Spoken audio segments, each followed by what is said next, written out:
Hello, everyone, and welcome to another episode of The Breeze, Breezeway Productions The Breeze, where we will be talking today with Kayla Galang and her film, Learning Tagalog, which just recently screened at the South by Southwest Film Festival. Mabuhay!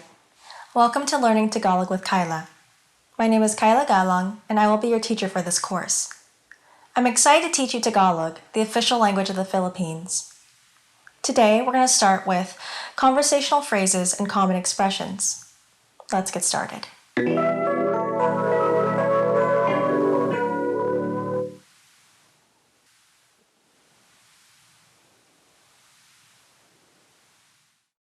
How are you? I'm good. Yeah, it's pretty sunny over here in Austin right now, so it's a good day. Yeah. Right on, right on. Tell us a little bit about learning Tagalog. So I like to describe it as like a daydream of a language learning lesson that just kind of goes off the rails. That's all I usually say whenever I talk about it. But yeah, weird little existential crisis film Nice. disguised as a learning lesson. Yeah. Yeah, definitely hidden very well as a learning lesson. You really dive right into the language as you were going forward with it. But where did you get your inspiration to make this project, which I really enjoyed as a great comedy that I said could be found on like Adult Swim, like a late night edition. So I thought that was Um, cool. oh, thank you. Yeah, I originally made this piece for a community art showcase project called Austin Sunset Public Programming. It's just kind of like meant to be an outlet for people to just like make things in the midst of the pandemic. And so I initially had this idea to like learn Tagalog on camera and like a public access like aesthetic. But it sounded too boring to me. So I decided to like just kind of vent, I guess.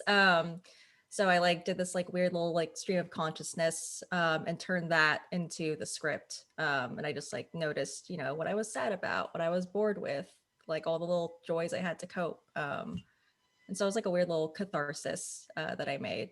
So that feels Sure. like the inspiration. Yeah. Did you bring in your real roommates while you were filming it? So those weren't actors; those are the people you actually live with. Oh, those are absolutely my roommates. And they actually Nice. helped me make the film too. So it was a really sweet little like collaborative process made by my apartment, basically. Yeah, yeah, I Yeah. liked it. I liked it a lot. You also gave a little love letter to Final Fantasy IX. I am a huge Final Yes. Fantasy fan. I've played through Final Fantasy IX many times. I beat Remake not too long ago. Oh my God. Tell me about your love for Final Fantasy because you and Vivi the Black Mage. um, Honestly, it like stems back to like the second grade, which was like, I don't know, 1998 when I first saw my cousin playing Final Fantasy VIII. Um, and I was like a little girl like who loved love stories, so that was like kind of the hook, like Squall and Renoa, like being in love and also like fighting bad guys and everything. And I just kind Cipher. of, Oh yeah, I remember that yeah, one. Cypher was a dick. And yeah, I loved like defeating him in basically every battle, so that was great. But yeah, I feel like the love for Final Fantasy runs deep, and I especially have like a soft spot in my heart for Vivi, just because he does have a tragic backstory, but he's just so like charitable and kind, and Sure. obviously I could go on about him, but Oh no, I love it. I mean, I started when I was a kid. I played Final Fantasy 3 and 2, oh, American nice. versionized anyway. Back when Square Enix was Square Soft. Yes. So once upon a time, I've been rocking with that ever since. So when I saw that was in it, I was like, "Oh, sweet!" Oh yeah. I'm a huge Final Fantasy fan, so I love that little love note there. But so you made this 5 minute piece. I thought it was really funny, so I like the sense of humor. What did you want to do with this type of comedy? Are you looking to expand, shoot more of it? Did you go on to something else? What are you thinking? So I initially had it as like a series, but the more that I like tried to do different episodes, the more it just like wasn't clicking. Hmm, So there are currently no plans to make more of learning Tagalog, but the kind of like observational humor and deadpan style is something I still want to explore in my work. And so I'm actually in pre-production for this little like I guess like stoner comedy that's set against like a Filipino Thanksgiving, set oh, in sweet. mid 2000s. So I think that should be fun to kind of watch someone get high with a bunch of Filipino aunties. Yeah. Yeah, like I said, late night Adult Swim. You're going straight for it. All that content is just perfect. That's what I'm looking to watch. I miss it. I was watching Space Ghost Coast to Coast the other day because it's on Oh. HBO Max. They have all of the old school episodes, and I threw one on, and I was like, "Wow, this is so rad!" Like this is the way I grew up with comedy. Was that type of late night talk show or just Hmm. absurd humor, Ren and Stimpy, and all that's what I grew up on. So I had Oh that yeah. vibe when I was watching the humor that you were making with learning Tagalog. So I very much enjoyed it.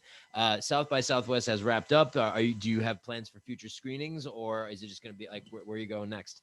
Yeah, so actually the film's going to two festivals in April. Aspen Shorts Fest, which I think is April 6th, and then Atlanta Film Festival late April. And I'm still waiting to hear back on some other fests. So it's gonna go on a That's little awesome. tour. It'll be fun, yeah. Yeah, Atlanta's a great festival too. Yeah, I'm Aspen, super now you're going stoked. to be touring with it, so other people are Yeah. laughing at it, in the good way, seeing that it is funny and very creative and enjoyable. So the acceptances are rolling in, and I'm very happy to have you on the platform to talk about it. So we look forward to showcasing learning Tagalog, and I wanted to thank you for coming on to talk about it. And I hope everyone, enjoys watching your film, and we wish you the best of success on the project. Oh, dude, thank you so much, Alex. I really appreciate it.